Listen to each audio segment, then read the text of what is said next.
যুক্তরাজ্যের সাবেক city minister tulip Siddique বাংলাদেশের অন্তর্বর্তী সরকারের প্রধান উপদেষ্টা ডক্টর মোহাম্মদ ইউনূসের সঙ্গে সাক্ষাৎ করতে চেয়েছেন।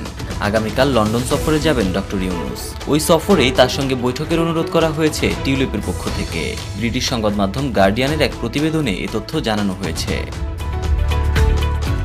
গার্ডিয়ানের প্রতিবেদনে বলা হয়েছে, একটি চিঠি পাঠিয়ে ডক্টর ইউনূসের সঙ্গে বৈঠকের অনুরোধ করেছেন টিউলিপ। চিঠিতে টিউলিপ সিদ্দিক ডক্টর ইউনূসকে লিখেছেন, লন্ডনে আপনার সফরকালে যদি আমাদের সাক্ষাতের সুযোগ হয়, তবে আমার মায়ের বোন সাবেক প্রধানমন্ত্রী শেখ হাসিনার সঙ্গে সম্পর্কিত কোন প্রশ্নের উত্তর আমাকে দিতে হবে তা পরিষ্কার করা সম্ভব হবে।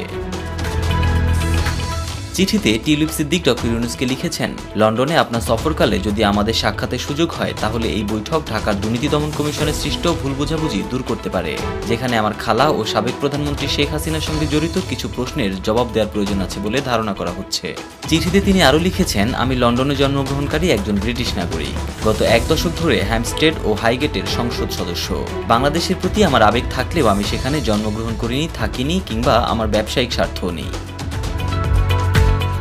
টিউলিপ সিদ্দিক শেখ হাসিনার বোন শেখ রেহানার মেয়ে। তার বিরুদ্ধে বাংলাদেশে দুর্নীতির অভিযোগ উঠেছে।